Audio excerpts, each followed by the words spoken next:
Hallelujah. सभी को जय मसीह की। मैं अमरीक जॉय आज एक बार फिर प्रभु पिता का धन्यवाद करता हूं कि प्रभु पिता ने समय दिया कि परमेश्वर के वचन आपके साथ बांट सकूं। आप मेरे इस चैनल को सब्सक्राइब कर लो, साथ में जो बेल आइकन है उसको टच कर लो ताकि आने वाले वीडियो का नोटिफिकेशन, उसकी जानकारी आपको तुरंत मिलने पाए और आप मेरे साथ इस वीडियो के अंत तक बने रहें। तो आज मैं जो आपसे बात करने वाला हूं, इस बात को बहुत ध्यान से सुनना। और ये बात हर एक विश्वासी के लिए, हर एक सेवक के लिए बहुत ही जरूरी है। और बात ऐसी है, वो है प्रभु भोज के बारे में।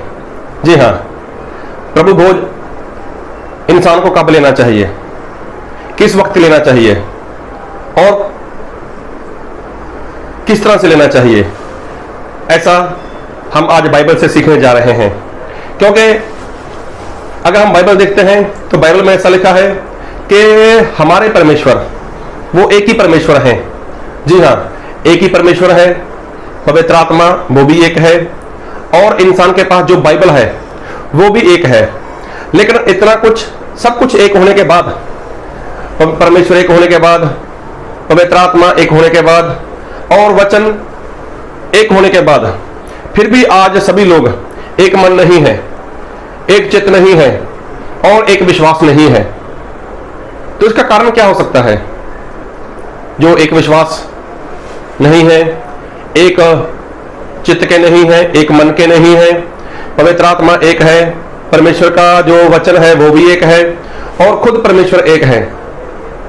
लेकिन आज आप किसी भी कलीसिया में चले जाना, किसी मंडली में चले जाना, तो वहां पर सभी लोगों के अपने अपने कानून हैं, अपने अपने सिद्धांत हैं। तो सिद्धांत की बात करूं तो काफी बात लंबी चली जाएगी। तो मैं बात करता हूं प्रभु भोज के बारे में। तो प्रभु भोज कब लेना चाहिए? जी हाँ, प्रभु भोज कब लेना चाहिए? जैसा कि आप लोगों ने सुना है, कई बार आप लोगों ने बाइबल से पढ़ा है कि प्रभु यीशु जिस रात वो पकड़वाए गए, उन्होंने उस रात एक रोटी ली और उसको तोड़कर अपने चेलों में बांट दिया और कहा, ये मेरा शरीर है, तुम इसमें से खाओ। फिर प्रभु यीशु मसीह ने एक प्याला लिया और बोला, ये मेरे नए नियम का वो लहू है जो बहुतों के पापों की क्षमा के लिए बहाया जाता है, तुम इसमें से पियो। तो ज्यादातर कुछ लोग ऐसे हैं, कुछ मंडली वाले ऐसे हैं, कुछ सेवक लोग ऐसे हैं, वो ऐसा बोलते हैं कि प्रभु भोज सिर्फ रात को लेना चाहिए, प्रभु भोज सिर्फ रात को लेना चाहिए, शाम को लेना चाहिए। उसका कारण वो लोग मुझे बताते हैं क्योंकि प्रभु यीशु ने प्रभु भोज जो अपने चेलों के साथ लिया था, उनको दिया था, तो वो रात का समय था।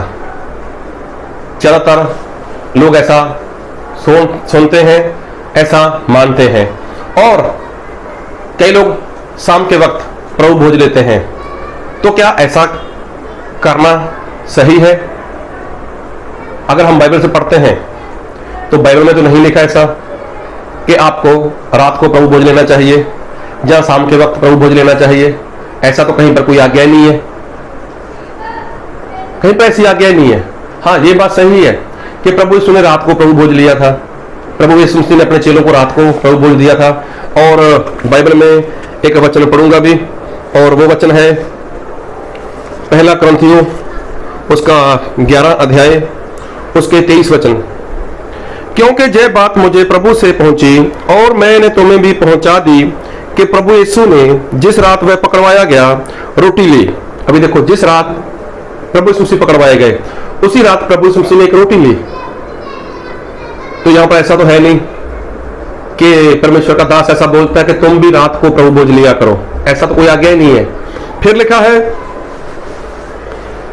और धन्यवाद करके उसे तोड़ी और कहा, यह मेरी देह है जो तुम्हारे लिए है, मेरे स्मरण के लिए यही किया करो। अभी देखो, परमेश्वर का दास ऐसा बोलता है कि प्रभु यीशु ने जब रोटी ली और प्रभु यीशु ने उसको तोड़कर कहा, ये मेरी देह है और तुम मेरे स्मरण के लिए, मतलब मेरी याद के लिए ऐसा किया करो। फिर लिखा है, इसी रीति से उसने ब्यारी के पीछे कटोरा भी लिया और कहा, यह कटोरा मेरे लहू में नई वाचा है, जब कभी पियो तो मेरे स्मरण के लिए यही किया करो।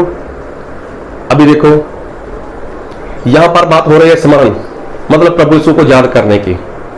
तो मतलब जब लोग प्रभु यीशु की याद में इकट्ठा होते हैं तो प्रभु यीशु ऐसा बोलते हैं कि जब तुम लोग मेरी याद में इकट्ठा होते हो, परमेश्वर का दास संत पौलुस बोलता है जब तुम लोग प्रभु के स्मरण के लिए, प्रभु की याद के लिए इकट्ठा होते हो तब ऐसा किया करो।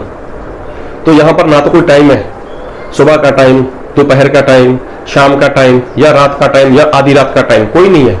लेकिन जब कभी तुम प्रभु यीशु के स्मरण के लिए इकट्ठा होते हो तब प्रभु यीशु मसीह की जो देह है, मतलब रोटी के रूप में उसे लिया करो और जो दाखरस है उसमें से पिया करो। आज होता क्या है, आज बहुत से लोगों ने अपनी कानून बना रखे हैं, अपने सिद्धांत बना दिए लोगों ने। लोग क्या बोलते हैं, अरे नहीं ये तो शाम के वक्त होना चाहिए, ये तो रात के वक्त होना चाहिए, लेकिन ऐसी तो कहीं पर आगे ही नहीं है। और कई लोग ऐसा बोलते हैं कि नहीं अब महीने में एक बार करना चाहिए, महीने में एक बार करना चाहिए। कोई महीने के पहले संडे करता है या कोई महीने के लास्ट संडे करता है, खैर कोई भी जैसे भी करता हो। लेकिन बाइबल में जो लिखा है कि जब कभी तुम उसके स्मरण के लिए इकट्ठा होते हो, मतलब प्रभु यीशु की याद में इकट्ठा होते हो, तो इंसान इकट्ठा कब होता है? क्या महीने में एक बार इकट्ठा होता है तब लेना चाहिए? लेकिन बाइबल में लिखा है कि जब प्रभु यीशु मसीह के स्मरण करते हो, जब प्रभु यीशु मसीह की याद तुम्हें आती है। तो मैं जो कहना चाहता हूं, अभी मैं तो भारत देश से हूं, पंजाब से, तो मेरे हिसाब से हमारे पंजाब में या भारत देश में सभी जगहों पर, मेरा हिसाब ऐसा कि सभी जगह पर लोग कम से कम संडे के दिन इकट्ठा होते हैं। तो इकट्ठा क्यों होते हैं? प्रभु यीशु मसीह को स्मरण करने के लिए। तो क्या प्रभु यीशु मसीह के स्मरण के लिए प्रभु भोज लिया जाता है? प्रभु यीशु मसीह का जो मांस है, जो प्रभु यीशु मसीह की देह है, क्या उसमें से लिया जाता है? और जो दाखरस, जो प्रभु यीशु मसीह का लहू है, क्या वो हर संडे ऐसा होता है? तो बाइबल में तो ऐसा लिखा है कि जब तुम, फिर पढ़ूंगा पहला कुरिन्थियों उसका 11 उसका 24, और धन्यवाद करके उसे तोड़ी और कहा यह मेरी देह है जो तुम्हारे लिए है, मेरे स्मरण के लिए यही किया करो। मेरे स्मरण के लिए मतलब जब मुझे याद करते हो। तो याद में इंसान कब इकट्ठा होता है? संडे के दिन तो इकट्ठा होता ही है ना। तो क्या उस दिन हम प्रभु यीशु के स्मरण नहीं करते? क्या प्रभु यीशु को याद नहीं करते? तो ठीक उसी वक्त जब हम लोग इकट्ठा होते हैं तो तब ये करना चाहिए, ये तो आज्ञा है।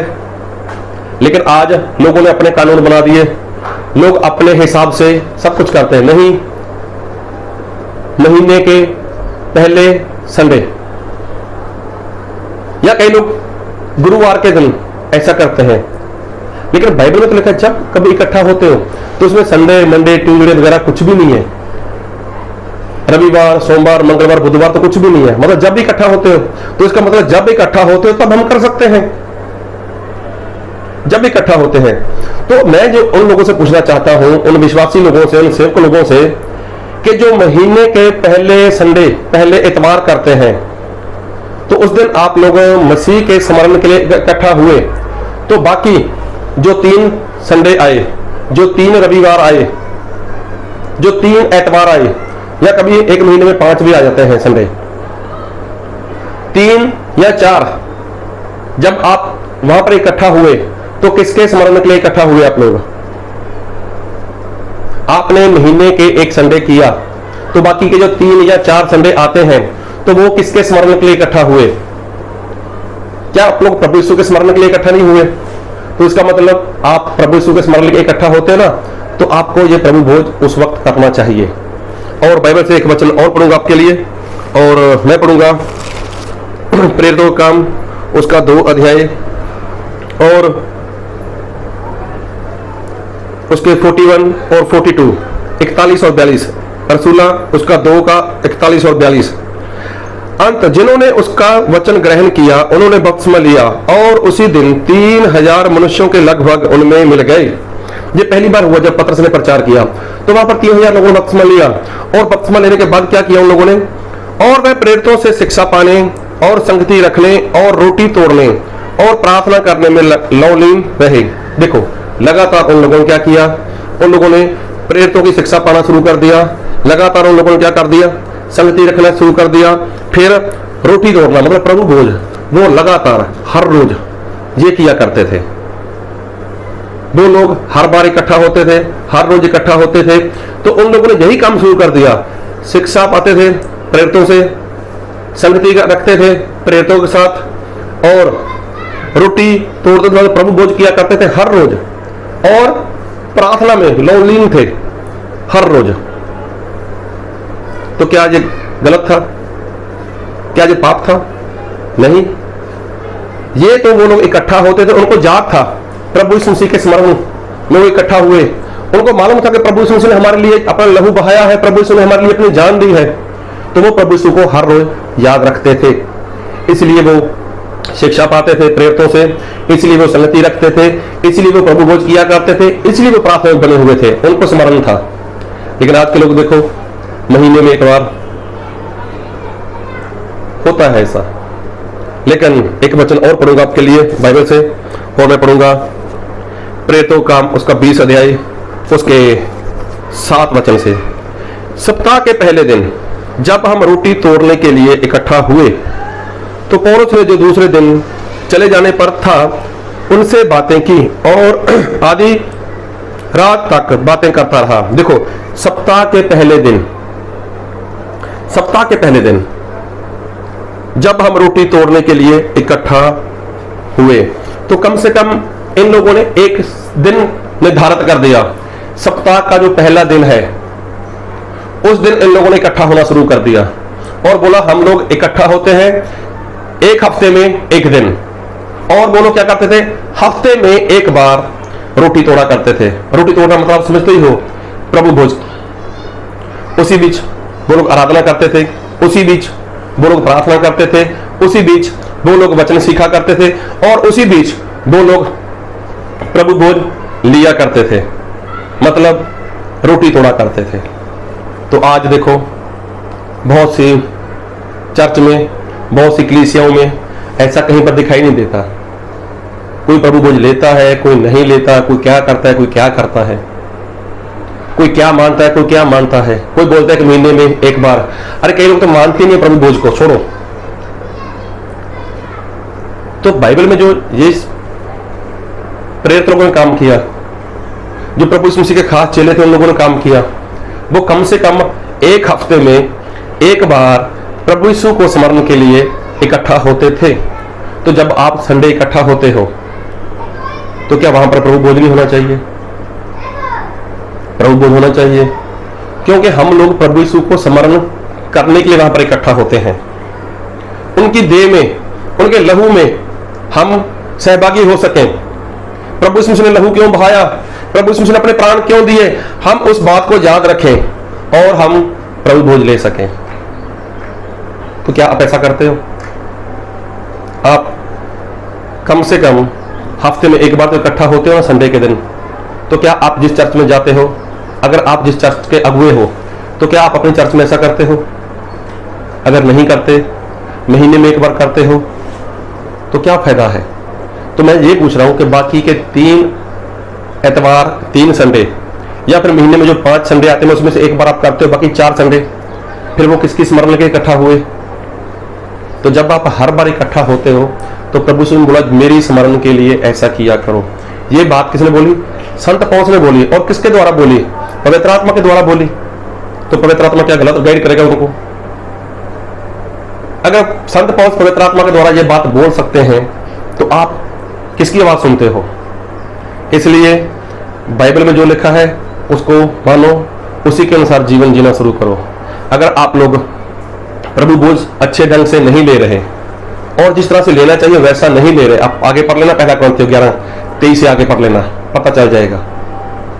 तो प्रभु भोज ईमानदारी के साथ, सच्चाई के साथ लो, और जैसा लिखा है वैसे लो। एक प्याला, एक कटोरा, एक ही रोटी, ये बाइबल में लिखा है। और ऐसा ही प्रभु भोज है, एक ही प्याला, चाहे लेडीज हो चाहे जेंट्स हो, एक ही रोटी, चाहे आप 200 लोग हो चाहे 500 लोग हो, सभी में एक रोटी होगी। रेडीमेड नहीं, जैसे छोटे छोटे वो वाली नहीं है, एक रोटी बना लो। कौन सा पेट भरना आपको भाई, इतनी सी ले लो, इतनी इतनी हो जाएगी, पेट नहीं भरना ना उससे। वो तो हमें स्मरण करना है कि प्रभु यीशु मसीह मेरे गुनाह के लिए, मेरे पाप के लिए अपना प्राण दिया, अपना लहू बहाया। तो बस जैसा बाइबल में लिखा है वैसा प्रभु भोज लो और ईमानदारी के साथ, आत्मा के साथ प्रभु यीशु के पीछे चलो और प्रभु यीशु मसीह के राज्य के वारिस हो जाओ। आज्ञाकारी करोगे तो परमेश्वर के राज्य में जाओगे। प्रभु आपको बहुत की आशीष दे।